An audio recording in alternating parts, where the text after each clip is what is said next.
Hey, good morning, everyone. My name is Ken Spencer. I'm the president and CEO for HR Service, and it's my pleasure to bring you this topic today on critical conversations at work. And I think we all run into those, don't we? We have so many times where we have to have a hard discussion with a coworker, an employee, a leader, and how do we handle those things? And we brought in our expert David Norton, who is an HR business partner, senior HR business partner for HR Service. David's been navigating these waters for many years and has pulled together this presentation and his sharing with us his expertise. David, I'm going to turn it over to you. I wanted to mention to everyone we do have. Feel free to kick over your questions. We may pause about halfway through and address some of your questions, and then we'll address more at the very end. So, David, I'll let you take it from there. Great. Thank you, Ken. Welcome, everyone, and thank you for joining us. Critical conversations at work. This is something that, as managers, as supervisors, and even as employees, we deal with all the time. It's just an absolute regular feature of life, and it's not something that anyone necessarily looks forward to. So here's what we're going to be talking about today. The whole thing about having critical conversations. It's challenging. It's just essential, though. We use it to resolve conflicts, to promote a positive work environment. So these are the things we'll be talking about here, understanding them, why they matter, the challenges, strategies, and tips, and then a QA. This is not going to be a super long presentation. I can hear the cheering already, even though you're muted, because we understand fundamentally what is needed for these situations. This is as much a reminder and refresher for everyone as it is an actual training. This is not like we're talking about some new legislation that's been passed down that everyone is brand new and, oh, what do I do with this? So this is more of a refresher and just reinforcing what we should already understand. So the main thing is to understand the definition here. This is whenever we're talking about sensitive, challenging topics, things such as performance issues, conflict resolution things, feedback sessions. Keep in mind FBI. You want to call in the FBI on these things. Feelings, behaviors, and impacts. Another critical element of this is that you want to address these things quickly. When there's an issue in the workplace, it generally doesn't get better by ignoring it. And in fact, it can send the implicit message of, oh, I did this, no one said anything, that must be okay, so I'm going to go ahead and do it again. You get repeat offender situation. And while our personalities may be such, we may be non-confrontational and not want to get into a situation with someone where we are challenging them directly. Sometimes we have to, and again, manager, supervisor role, and the closer you are to the person, either personally or in terms of rank and hierarchy, it just adds to the tension. These critical conversations, they matter because we want to have open communication, and the open communication has to go both ways, up and down. The emphasis today is certainly going to be on manager or supervisor to a subordinate, but let's be honest, these critical conversations will occur as well going the other way, when sometimes it's much more rare, I understand, but sometimes there's a situation where the subordinate needs to talk to the manager and say, hey, that wasn't cool. And there are things like that. All of this helps to enhance the team dynamics and the internal collaborations. As I mentioned before, you want to address things and nip them in the bud. You don't want to let things go on and exacerbate and get worse. And certainly this is all for personal, professional growth opportunities. With that in mind, again, even though we're at work now and we're talking about this in a working context, These concepts apply if you're dealing with your kids, with your aging parents sometimes, with spouse, with ex-spouse, social situations, club, church, whatever. These things just happen as part of the normal experience of human life. So the challenges that we deal with, just touching on these, fear of confrontation. And there's a lot of us, we just don't really like to become aggressive and assertive. It just isn't in our nature. Some other people, we know they're very good at it. Sometimes they're too good at it and become in a bullying situation. We may feel we lack the communication skills. Now that can either be from just natural self-reticence of not thinking we have the skill set. There can also be literal language communication barriers in the workplace. I used to work for a place that had 23 different nationalities working there, and that got to be quite the challenge sometimes. Everyone has different communication styles. Some people are better at being told directly. Other people want it to be inferred and draw it out for themselves. Some people get very, very defensive. Some people are more open to these things. Watching out for emotional reactions is certainly another critical element. You don't want to have a situation where you have someone start crying in your office. At the same time, some people have adapted that as a learned behavior, and they know how to break into tears at the drop of a hat as a defense mechanism. Power dynamics certainly is a key thing, and this becomes even more critical when it's the subordinate wanting to talk to the manager. Case in point could be where the manager did something, said something in a meeting which upset or offended the subordinate, and they need to go and say, hey, that's not cool. I don't appreciate you talking to me in that manner. And that can be a real power dynamic thing, particularly if the manager in question is one of the more aggressive, quasi-bullying types. And as I alluded to a moment ago, cultural diversity considerations. We are dealing with an ever-expanding diversity in the workforce, nationalities, gender identification, religious preferences, political, don't even go there this year. So these are all things that we want to keep in mind.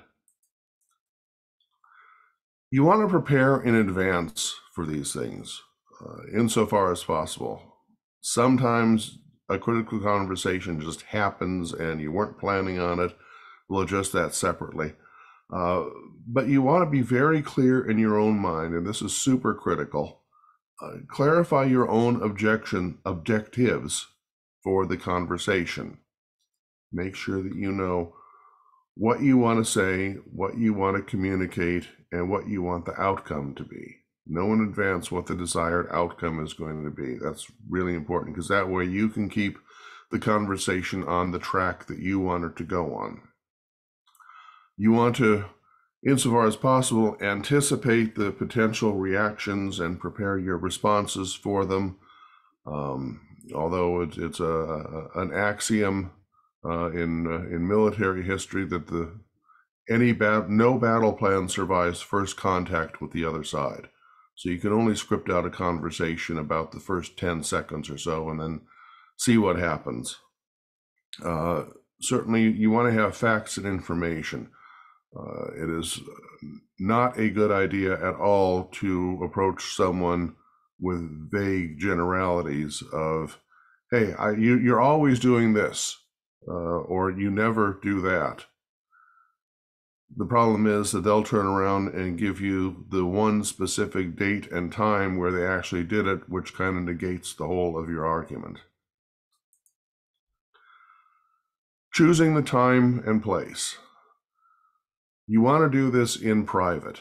And even if something starts breaking out in a meeting, you can sit there and say, hey, let's table this. You and I will talk back line on this in a few minutes after this meeting is over, and move on. Don't let yourself get sucked into having a confrontational, critical, difficult conversation in front of others. Praise in public, criticize in private. Good axiom. You want to choose a time when both parties can focus. So maybe you want to say, hey, what happened in there? I need to talk to you. Is this a good time, or should we meet after lunch? People may need a cool down period as well. Bear in mind, though, that sometimes these conversations are going to occur spontaneously. Those are usually the very emotionally charged ones. You want to try and dial it back and get it set up to have it when emotions are not flying.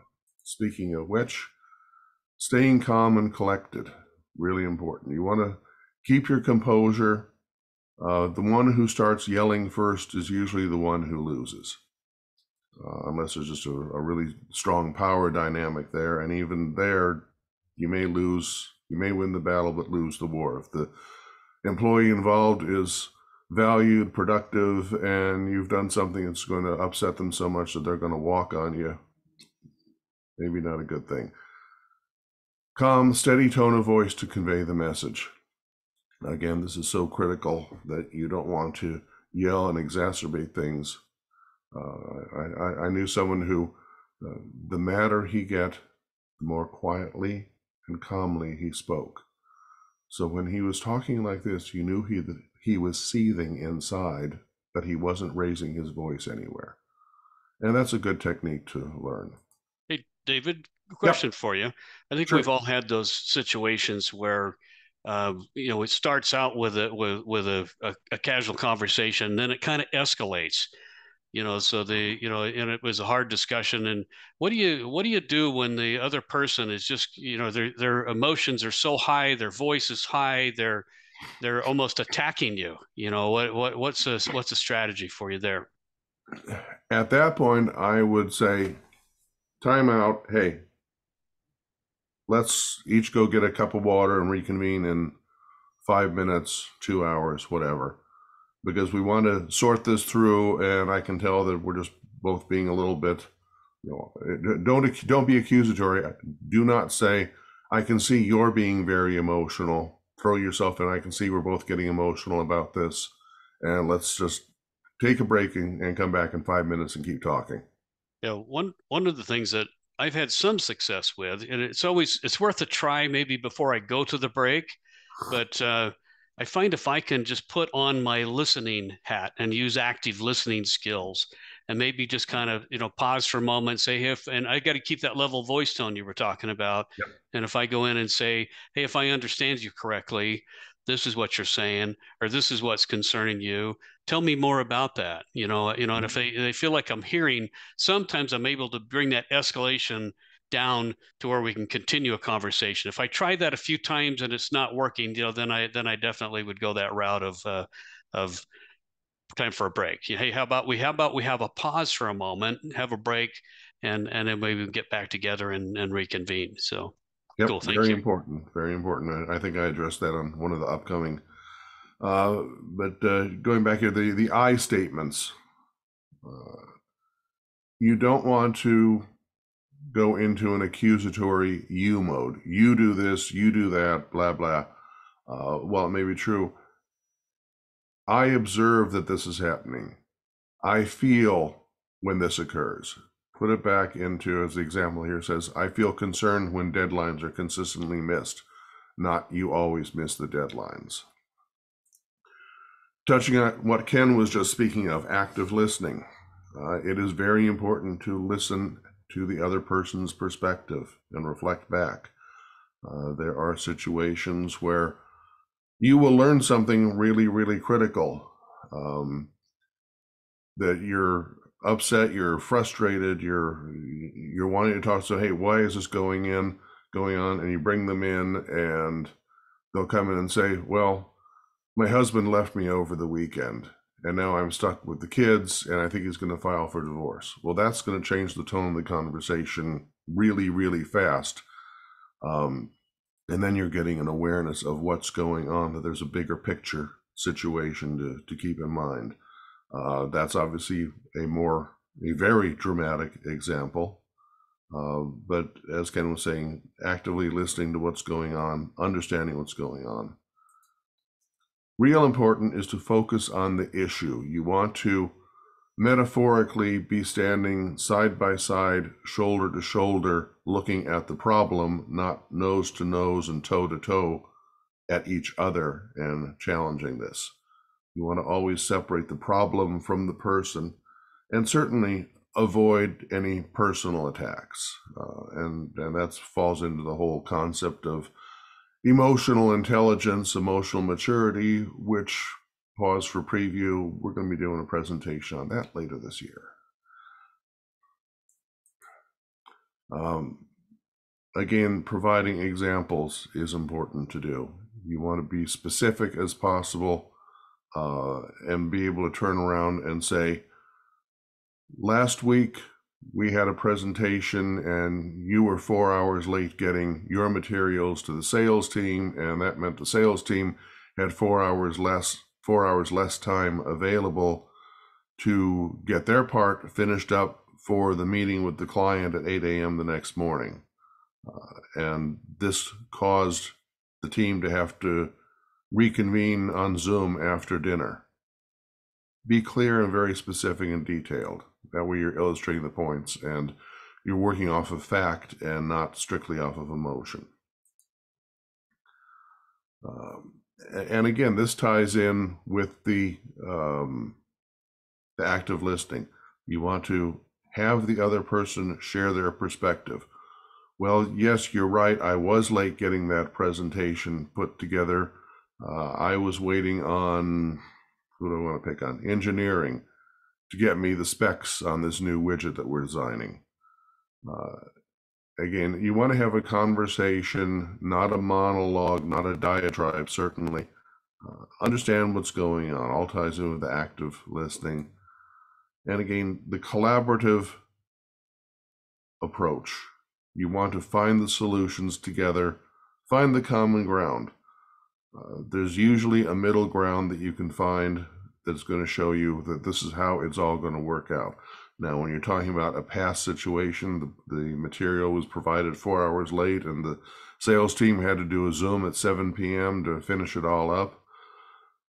How do you not have that happen next time? Maybe you figure out a way to get it a little earlier, speak to this metaphorical engineering team that I'm picking on. Hope no one's in engineering is here and is feeling offended, because that's absolutely not the intent. But just to figure out together, again, shoulder to shoulder, looking at the situation, not toe to toe at each other. Follow-up certainly is critical.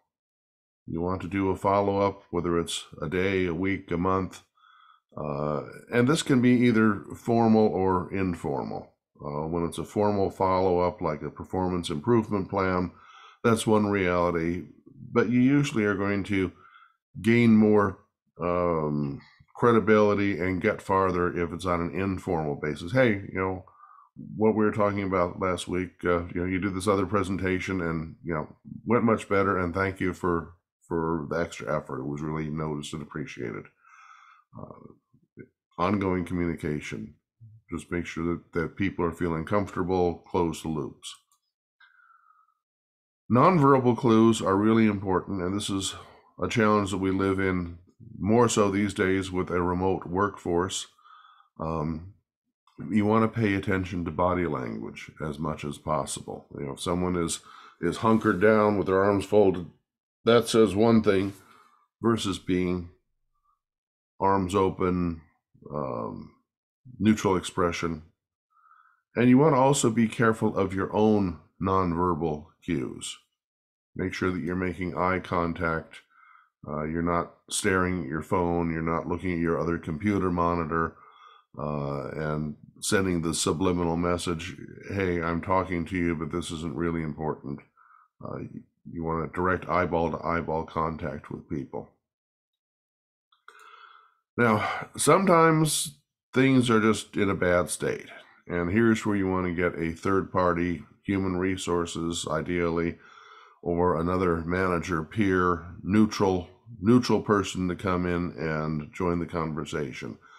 In many cases, it's also good to just have a third party in some meetings so you can avoid a he said complaint situation later on where you can get a witness involved.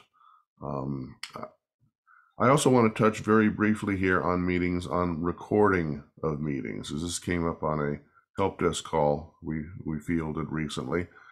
In many states, a recording of a meeting can be made with only the permission of one person, e.g., the person who's making the recording. Now, that's for making it admissible as court evidence, but anyone can be doing it. So, a good thing to keep in mind when you're having these conversations is just presume that it may be being recorded, and you don't make sure that whatever you say is something you're comfortable having played back to your manager or to a judge if it comes to that. Maintain professionality, avoid anger, avoid outbursts. So, great ideas. How do we implement all of this stuff? Well, training on effective communication is certainly important. We'd be happy at HR Service to provide this same presentation to anyone on your team. Just reach out and let us know. And there's many other resources for the same information. You want to foster an overall culture where feedback and open communication is accepted and is welcomed. This is true for many organizations, but for many others, it's a very clear hierarchy where the boss said it. It's not a matter of talk about it, discuss it. It's a matter of do it. And you want to change that so that there is a greater sense of communication for the good of everyone, for the good of the organization. You've hired all these people because of their skills and knowledge. Let them share that and broaden and grow. Make sure the communication channels are understood. Open door policy, whether that's going to human resources or going to the exec admin, or quite how it all works out. Some organizations have implemented a hotline for ethical concerns, which can be a good idea. In some organizations, it's required under the SOX legislation to have something like that. But it's necessary to make sure everyone understands what the complaint, grievance, conversational pathway is. Growth mindset. You always want to be better today than you were yesterday. You want to be better tomorrow than you were today, better next year than you were last year. As human beings, we have exactly two ways that our lives, our careers, our experiences go. You're either always getting a little better or always getting a little worse. Absolute dead flat just doesn't sustain. Evaluate things and improve the communication practices. So, summing up here, remember that these conversations, they're going to happen. You can't avoid them. They will occur in your professional career, may occur several times a year, several times a month, several times a week. Hope not, because that's getting a little excessive. And these are all opportunities to grow. Approach everything with a positive mindset. And the biggest thing is constructive, collaborative, shoulder-to-shoulder resolution. So with all of that, any questions come in? David, no questions. I did want to mention that first to thank you for your great presentation, the information you've gone through with us. For me, it sounds like a lot of this has to do with the attitude that I choose to show up with at work. Because I'm going to have crucial conversations. It's just a matter of fact, right? There's going to be conflicts. There's going to be hard times we have to talk. And how I present myself when I have those conversations, I can either irritate and agitate somebody if I'm using lots of those you statements and I'm judging people and I'm being harsh with my voice tone, because I can control the voice tone, the looks, the body language, and how I'm showing up, and I can make the conversation go better. I can't control them, and if they choose to get mad and escalate, I can still control my body language and how I'm showing up, Exactly. and show active listening and make that conversation go better. If those attempts are not working, then I may ask for a pause, take a break for a minute, and in some instances, I may want to get help from a third party. So that might be another manager, someone in human resources, or even calling someone like us to help with that. Would you agree? Absolutely. And we do this frequently, and we're happy to help anyone who's on the call here if you run into a situation and need assistance. Great. And these things don't happen easily in terms of learning these skills. It's something you almost have to practice because it's when you're in the heat of the moment. I for one, it's really easy for me to stand here and talk about active listening and doing the right things when I'm in a training session. But when I'm with somebody that I really care about, and the heat's there and the escalation's high, it's hard to control my emotions, but it's important to listen, show empathy, and to try to understand that other person's side. And it's amazing how you can bring down that anger and that whole situation, make it go better, when I do that. True enough. True enough. And So let's talk a little bit more about what else we offer at HR Solutions. great. Thank you, David. So David just mentioned that, sometimes you run into situations where you might need a little more help with a situation. There's times where things escalate to a point where maybe Excuse me. bringing in a third party can help. And that these are something. So HR service can help you with any kind of project if you want some assistance with those kinds of things. We offer some solutions too, where some of the organizations may need someone to come in and be part of their HR team on a recurring basis. This is a very common solution that we offer, where maybe 10 hours a month, where we're helping with any human resource management task or function that you might want done. So this is a very common thing where we help people that way, or with any kind of projects that they may want. A lot of you may already utilize our HRE solution. This is a self-serve tool that helps you perform your various human resource functions at your organization. So everything from designing a handbook to having training, um, to legal library, help desk call with questions or problems, that's included with that kind of a service. And then, of course, we do benefit compliance solutions too. So we help with any of your benefit ERISA requirements, like documents that are required, notices that have to go out. And then, of course, right now we're wrapping up reporting that's taking place. So the ACA reporting, anyone who had 50 or more participants a benefit, I'm sorry, 50 or more employees last year have to demonstrate that they're in compliance with the Affordable Care Act this year. And so they do that by submitting in this ACA report, and we can help with those if you need help with that kind of thing. And then, of course, we can help you with any of your benefit administration needs. So if you have COBRA, flexible spending accounts, health reimbursement accounts, health savings accounts, let us know if we can help with those things. David, do we have a phone number they can call if they have any questions or anything that they want help with?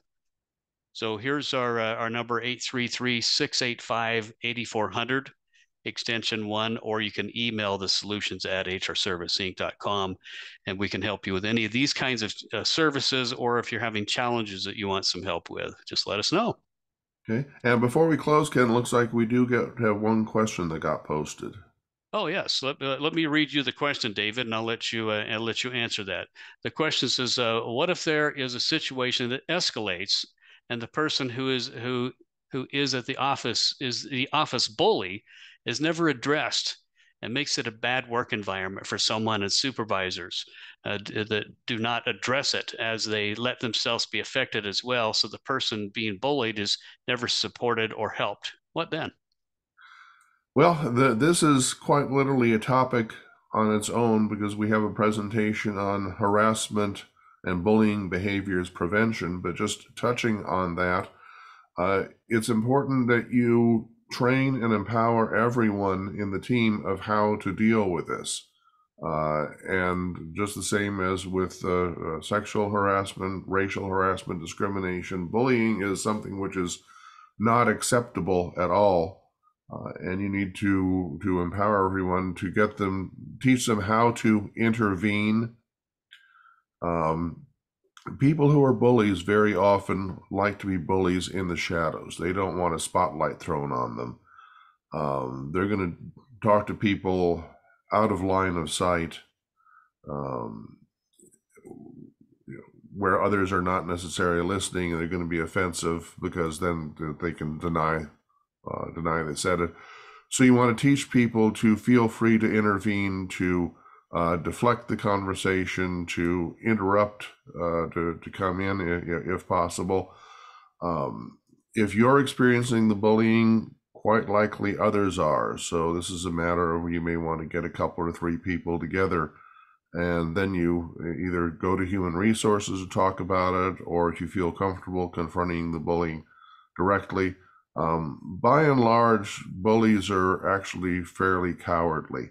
It's unlikely that they're going to actually become violent if they're confronted. It just is, as again, human nature.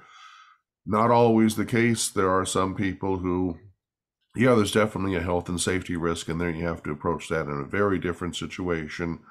Um, Again, I'm touching on a much larger presentation that we offer on the whole harassment and bullying prevention program, but that's sort of the initial highlights off the top of my head.